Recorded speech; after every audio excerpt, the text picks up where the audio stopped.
sycamore tree. Dream a little dream of me. 강하나의 우아한 수다. Nighty night and kiss me.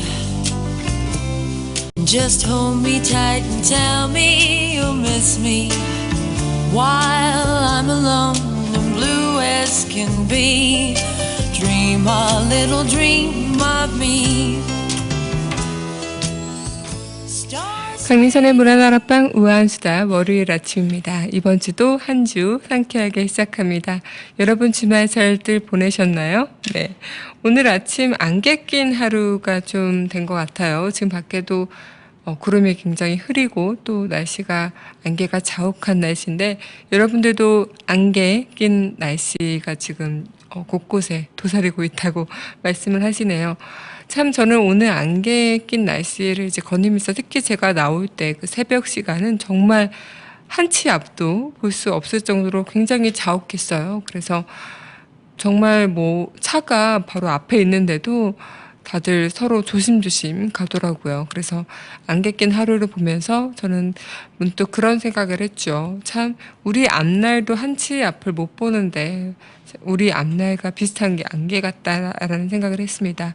하지만 시간이 지나면 서서히 길이 보이고 또 어디론가 우리가 갈 수 있는 그 시점이 보이는 것처럼 안개가 거친 그 오후에는 햇빛이 뜨고 또 우리가 어디론가 가야 할 길을 보여주지 않을까 그렇게 생각이 들었습니다.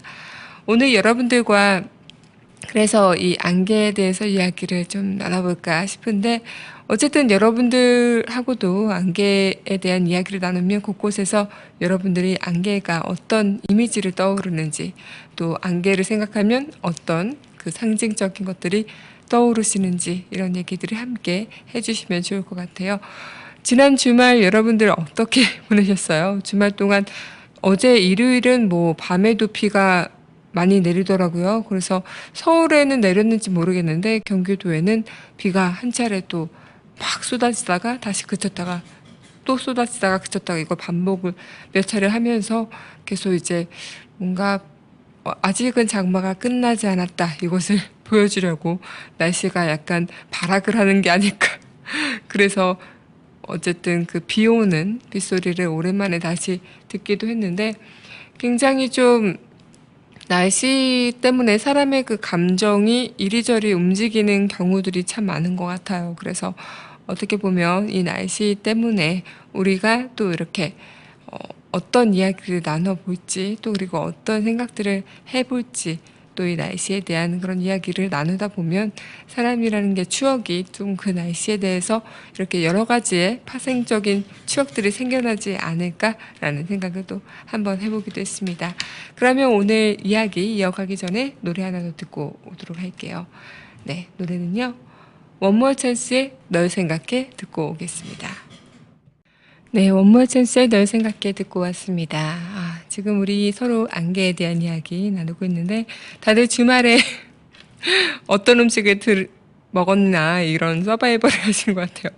다들 맛있는 거 드시고 오셨네요. 뭐 화덕피자에 스파게티 돈가스 또 꼬막김 비빔밥에 갈비 막 이렇게 다들 정말 주말 동안 맛있는 거 드시고 오셨는데 어쨌든 오늘도 우리가 이번 한 주를 열심히 시작하기 위해서는 주말 동안 맛있는 거 먹고 또 맛있게 시작을 해야겠죠. 저는 토요일 날은 좀 약간 몸이 안 좋아서 골골대다가 어제 오리고기를 저녁에 저희 아버지께서 구워주셔가지고 열심히 먹었더니 그런 거 있잖아요. 제가 원래도 소화가 잘 되는 편은 아닌데 소화력이 좀 많이 떨어지는데 저녁에 이렇게 먹는 거를 좀 조절을 못해요. 그래서 맛있으면은 계속 먹어요. 앞에 음식에 동이 떨어질 때까지 좀 미련하게 먹는 거죠. 그래서 남들에게 배가 부르면 숟가락을 내려놓고 이제 그만 먹어야겠다 하는데 저는 배가 불러도 앞에 음식이 있으면 계속 먹는 거죠. 그래서 친구들과 뭐 먹을 때도 보면은 정말 친구들이 이렇게 남은 음식이 있으면 걱정을 안 합니다. 제가 앞에 음식이 있으면 다 먹기 때문에. 그래놓고 막 다음날까지 소화가 안 돼서 힘들어하고 그렇습니다. 제가 이래요. 어떻게 할 수가 없어요. 먹는 거 앞에서는. 먹는 게 행복인데 어쩌겠습니까? 그죠, 여러분? 먹는 거 없이는 이 행복을 논할 수가 없는 거죠. 그렇고 말고요. 어쨌든 그렇지만 그 맛있는 걸 많이 먹기 위해서는 좀 그런 것을 조절하면서 내가 내 식사량을 조절하면서 건강을 챙기는 것도 현명한 일인데 무조건 많이 먹겠다고 하는 게 다는 아닌 것 같아요. 어쨌든 여러분들도 자신이 먹는 한, 그리고 먹을 수 있는 한에서 이렇게 끊을 수 있는 그런 자제력, 이런 것들 다들 있으시죠? 저만 없는 거죠? 네. 아, 진짜, 근데 다들 뭐, 먹을 때 그게 조절이 되나요? 저는 좀 그래요. 그래서 이게 사람이 웃긴 게 앞에 음식이 있으면 그 음식을 다 먹으라고 있는 게 아닌 건데 내가 먹을 만큼은 먹고 그만두라고 있는 건데 왜 그렇게 앞에 음식만 있으면 그게 동이 날 때까지 숟가락을 놓지 않는 건지 정말 저도 제 자신이 의문스럽습니다. 어쨌든 뭐 그렇습니다.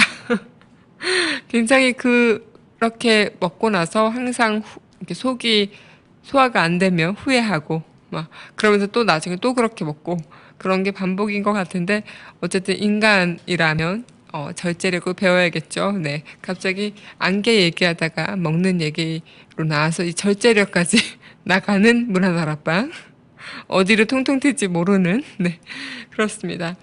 오늘 항상 많이 먹겠다는 그 정신 그죠? 사람이 있을 때 잘 먹어야 돼요.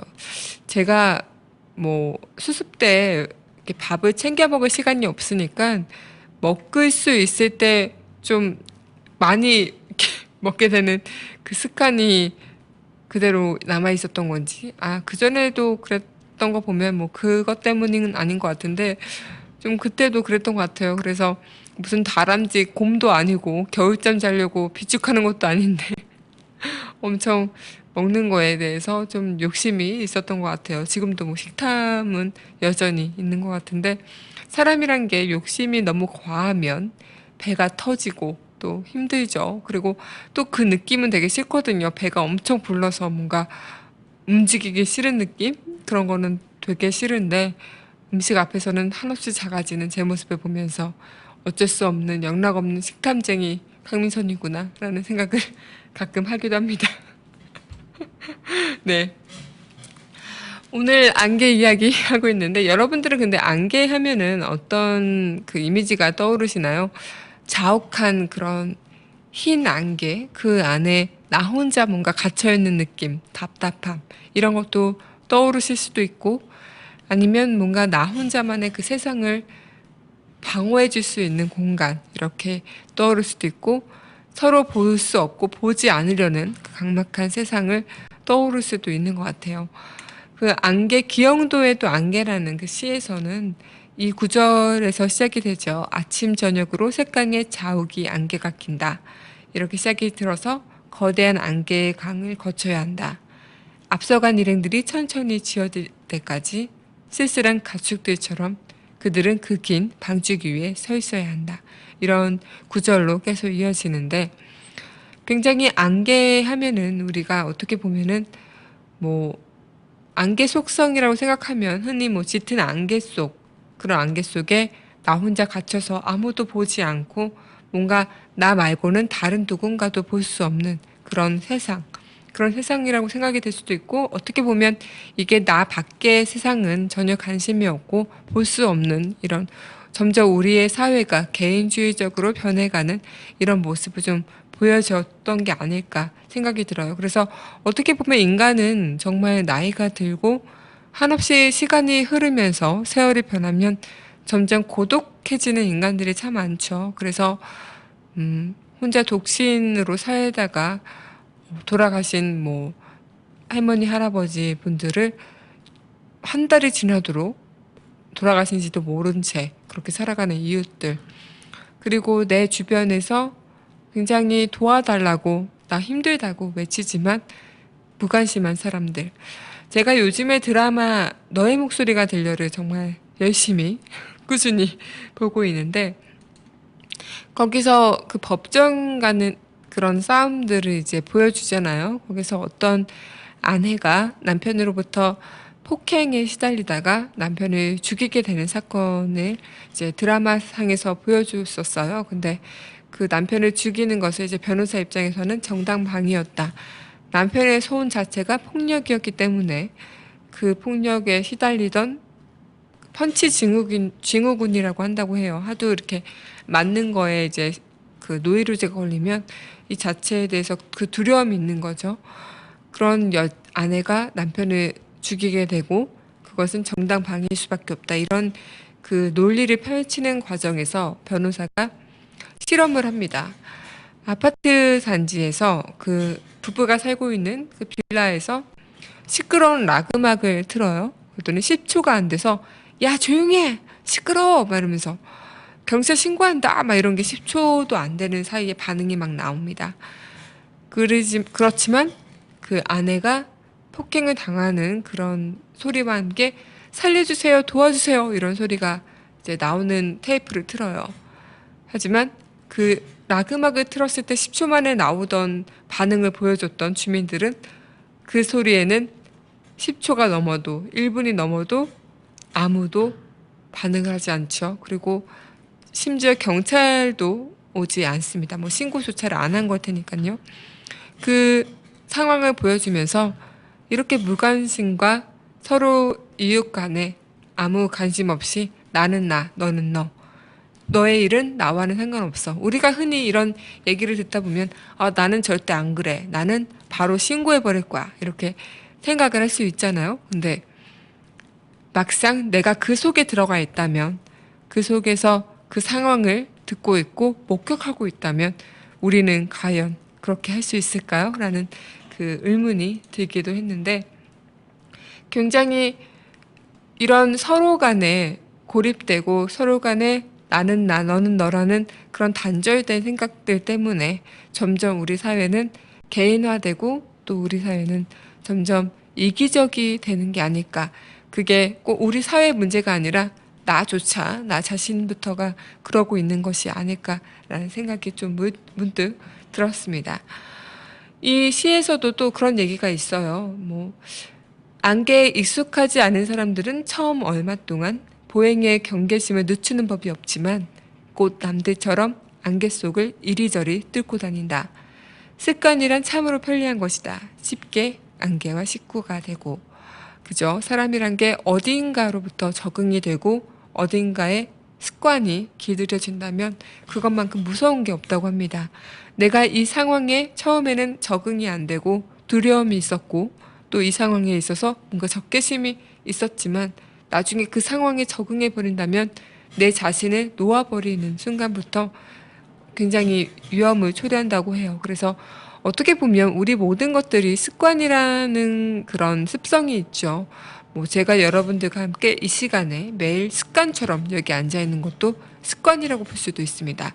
어떻게 보면 이것은 당연한 저의 업무고 당연한 이 행동의 시작이고 결말이지만 어느 순간 제가 여러분들과 함께 하는 그런 공유적인 모습이 아니라 아니면 여러분들과 오늘은 여러분들과 이런 얘기해야지 이런 능동적이고 적극적인 자세가 아니라 그냥 단순히 습관처럼 이 자리에 앉아서 습관처럼 시간을 그냥 지나가길 바라면서 가는 거라면 그것은 의미가 없는 거잖아요. 그죠? 여러분들과 함께 이야기를 나누고 함께 어떤 이야기를 공유하고 함께 여러분들과 어떤 그런 세상을 열어갈지에 대한 고민을 하고 되게 거창해 보인다 이렇게 얘기하니까 무슨 내가 세상을 선구하는 그런 사람처럼 네 그런 건 아니지만 그렇게 여러분들과 함께하는 시간의 의미를 제가 항상 매번 새롭게 알고 새롭게 여러분들과 시작하는 이 시간을 기다리고 이런 것이 아니라 단순히 이 9시가 돼서 10시까지 땡 하는 그 시간을 습관처럼 앉아있다 가는 거라면 그것은 의미가 없는 거잖아요. 그죠? 그런 것처럼 습관이란 어떻게 보면 굉장히 편리하지만 또 무서운 것이 될 수가 있죠. 그래서 어떻게 보면 저는 습관이란 참으로 편리한 것이다 라는 이 문장 자체가 굉장히 좀 무섭고 또 두려움을 불러일으키는 문장이 아닐까 생각이 드는데 그런 거 있잖아요. 예전에 제가 또 한 TV 프로그램에서 학교의 그 왕따 문제를 적나라하게 보여줬던 다큐멘터리가 있어요. 근데 그 다큐멘터리에서 굉장히 아무 이유 없이 왕따를 당하는 친구가 있습니다. 그게 단순히 왕따가 될 만한 자질이 있어서 이런 것도 아니고 뭐 누구를 괴롭혀서 이런 것도 아니죠. 자신이 왕따를 당하지 않기 위해서 다른 누군가를 왕따를 시키는 거죠. 나에게 오지 않을 타겟을 위해서 다른 누구를 타겟으로 만들어버리는 어린 친구들의 심리가 그대로 지금의 왕따 현실에 반영이 돼 있다고 해요. 사람이 강자는 약자를 괴롭힌다는 그 약육강식의 논리가 어린 친구들로부터 굉장히 그게 주입이 되고 있다는 거죠. 그래서 뭐 지금 방영 중인 여왕의 교실에서도 그렇고 드라마 여왕의 교실에서도 그런 이야기를 좀 많이 보여주잖아요. 그런 것도 그렇고 어린 친구들이 자신을 방어하기 위한 그 수단이 왕따로 보여진다는 게 또 이 사회의 문제가 된다는 거죠. 하지만 더 문제인 거는 그 왕따를 당하는 친구는 자신의 왕따를 당하는 거에 대해서 처음에는 거부감이 있고 힘들어하고 굉장히 두려워하고 너무 뭔가 이 상황을 공포스럽게 느끼지만 점점 자신이 왕따를 당하는 것을 당연히 여기고 이것을 습관처럼 여기는 경우가 많다고 하죠.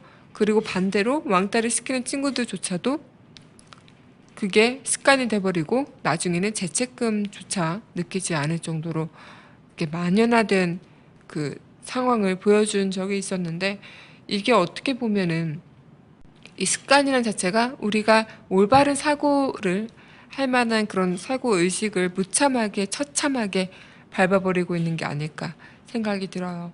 뭐 내가 이런 모든 것들이 습관이 돼버리면 인간 모든 사람들이 자신의 이런 처해 있는 상황이나 자신이 뭔가 생각할 수 있는 사고들이 습관화처럼 똑같이 그냥 정형화돼 버린다면 어떻게 보면 인간의 의식 자체는 멈춰버려 있는 게 아닐까라는 생각이 드는데 어떻게 보면 아무런 문제의식을 느끼지 못하는 게 오히려 편해질 수도 있죠. 지금 우리가 살고 있는 이 대한민국이라는 현실에서 참 많은 문제들이 있잖아요.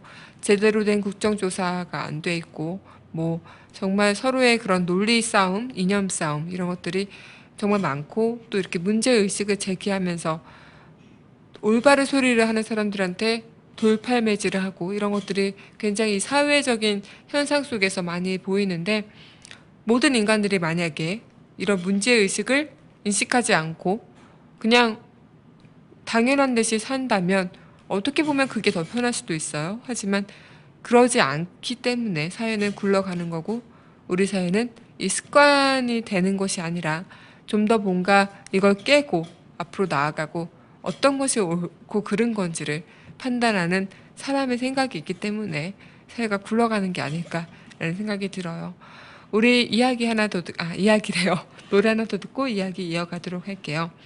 네, 노래는요. 이상은의 사랑할 거야 듣고 오겠습니다. 네, 이상은의 사랑할 거야 듣고 왔습니다. 우리가 지금 안개에 대한 이야기 그리고 이 안개 속에서 우리가 어떻게 습관처럼 살고 있나 이런 이야기를 좀 나눠봤는데 저는 이야기를 하면서 참 무섭다라는 생각을 좀 하게 됐어요. 안개가 있는 날 심지어 우리는 안개가 끼면은 뭐 이런 안개가 끼는 날이 잦진 않지만 가끔 있다 보면 내 옆엔 누가 있는지 내 앞엔 누가 있는지 내 뒤엔 누가 있는지를 이렇게 분명하게 볼 수가 없잖아요. 하지만 우리는 현실 속에서도 그렇게 안개 속에 갇혀 사는 것 같아요. 여러분들도 여러분 옆집에 누가 사시는지 뒷집에 누가 사시는지 아시나요? 아시는 분들 그렇게 많지는 않을 거라 생각이 드는데 참 아파트라는 그 구조를 봐도 이 한 건물에 수많은 집들이 있죠. 하지만 그 집들 사이로 문 하나씩 있는데 그런 것들이 하나의 그런 뭐라 해야 될까요? 그냥 자신만의 공간? 뭐 공장 같은 느낌이 들어요. 그래서 그냥 내가 들어갈 곳 그냥 정해져 있고 내가 나올 곳 정해져 있고 서로 무관심 그리고 엘리베이터 그 한 공간에서 만날 수 있지만 서로 그냥 각자의 일을 보는 한 공간에 있지만 서로 다른 생각을 하고 다른 모습으로 살아갈 수밖에 없는 현대인들의 모습 그런 것들이 이제 아파트라는 구조물에서 가장 많이 저는 느껴지는데 저도 물론 아파트에 살 때 저도 뭐 옆집 친구가 누가 있는지 아니면 뒷집 친구가 누가 있는지 몰랐죠. 그냥 학교에서만 친구들 있다 보면 저랑 친한 친구들 말고는 그냥 친하지 않은 친구들한테는 어디 살고 있는지조차는 몰랐으니까 그냥 우리 학교 친구네 이러고 말았을 뿐이지 그냥 아파트 어딘가 살고 있다 뭐 이렇게 느낀 적은 한 번도 없던 것 같아요. 그래서 어떻게 보면 이 우리가 서로 인간들이 분열되고 뭔가 굉장히 서로가 아무도 없는 취급하고 그런 것들이 왠지 이 우리의 그런 현실 속에서 많이 볼 수 있는 문제이기 때문에 왠지 우리의 현실은 안개가 가득 낀 그런 하루하루를 보여줄 수 있는 현실들이 아닐까라는 생각이 들어요. 굉장히 좀 어떻게 보면 안개가 습관처럼 또 일상처럼 익숙해진 그런 우리의 인간 모습을 이 기영도의 안개라는 시 구절에서 많이 살펴볼 수가 있는데 굉장히 저는 어떻게 보면 이 시를 읽으면서 딱 그 생각이 또 들었어요. 우리가 개인이 어떻게 할 수 없는 안개는 우리가 안개를 거치려고 해도 안개가 뭐 우리가 손을 이렇게 휘저는다고 해서 사라지는 그런 것들이 아니잖아요. 그죠?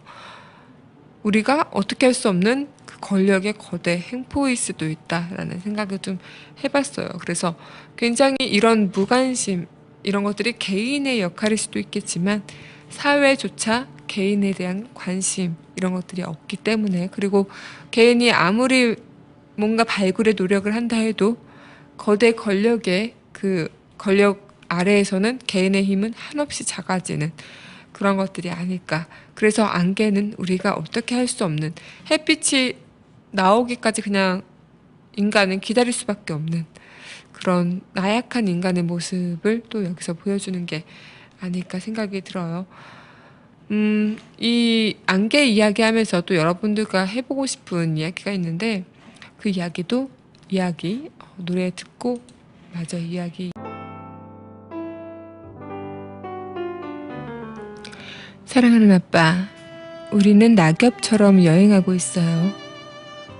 내가 하늘을 향해 소리친다 해도 수많은 천사들 중 어느 누가 내 소리를 들을까?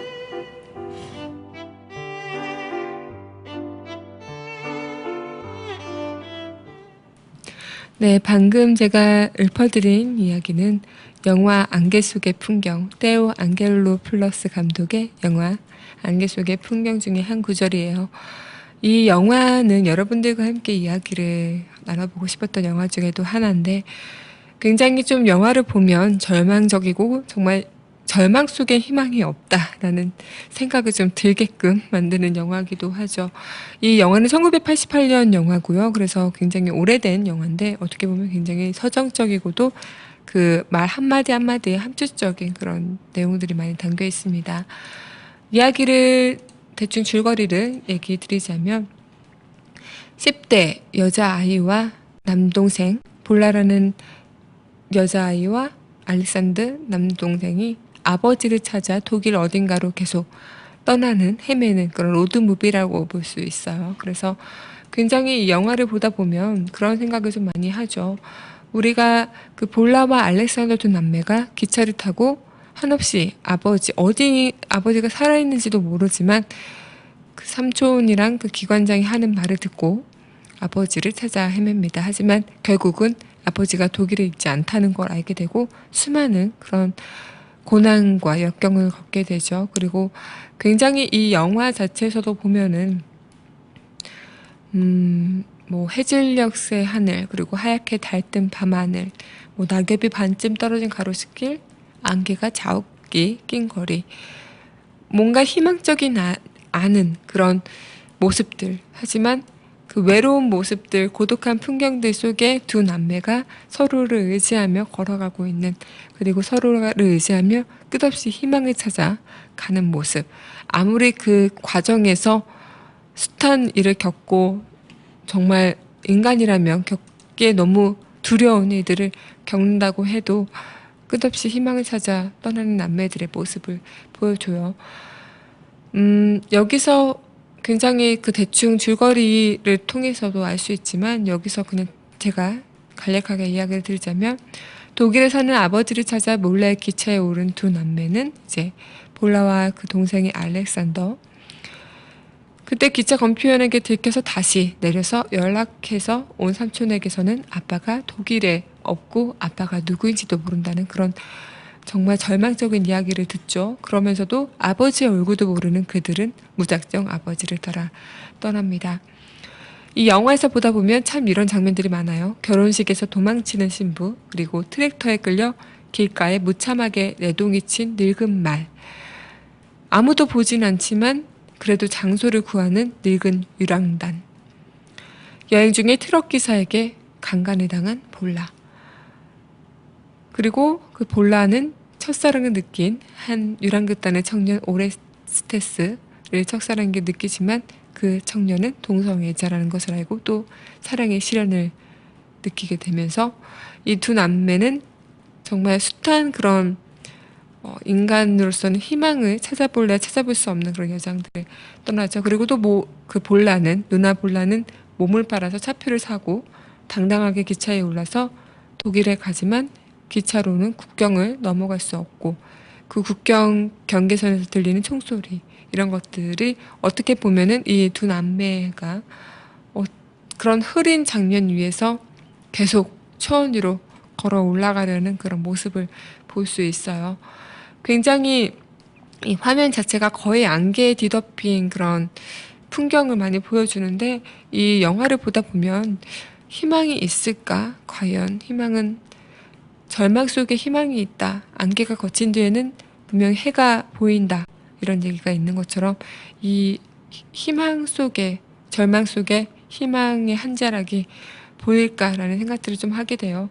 하지만 우리가 어떻게 보면 이 주어진 인생에 있어서도 숱한 절망들이 있잖아요. 그 속에서 하나의 희망적인 것들이 쏙쏙 드러날 때, 그때 한 번씩 사람은 삶의 기쁨을 느끼게 되는 거죠.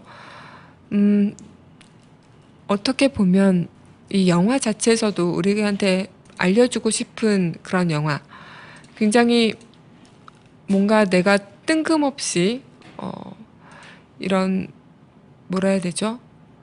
인생에 있어서 내가 꼭 이런 좋은 모습만 보고 살진 않죠.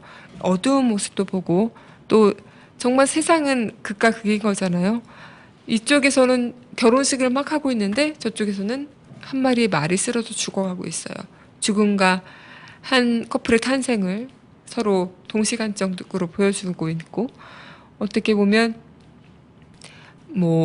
굉장히 어떤 사람은 어떤 나라에서는 지금 전쟁이 한창이고 사람이 다 죽어가고 있는 이 시대에 어떤 사람은 어떤 나라는 축제 분위기 이렇게 세상의 명암이 가려질 수도 있고요. 지금 우리가 살고 있는 이 지금 우리나라 현실만 봐도 굉장히 지금 누군가에게는 축복적인 그런 시간일 수도 있지만 누군가한테는 힘들게 싸워가고 있는 그런 시간이 될 수도 있죠. 세상의 명암이나 인생의 명암을 많이 보여주는 영화가 아닐까 싶어요. 그래서 굉장히 이 영화를 보면 되게 어렵게 느껴져요. 저도 보면서 어렵다. 어떤 얘기를 하려는 걸까라는 생각을 좀 많이 해봤는데 굉장히 좀 그런 80년대 그리스의 풍경이 스산하게 안개 속에 자욱하게 펼쳐지고 이 영화 음악도 듣다 보면 굉장히 쓸쓸하거든요. 그렇게 우리는 이 영화를 보면서 내 인생에 대한 명암도 한 번씩 찾아보고 내 인생의 안개를 어떻게 거쳐낼 수 있을까? 내 속의 안개는 어떤 안개들이 깔려 있을까라는 생각들을 조금 해볼 수 있지 않을까 생각이 들어요.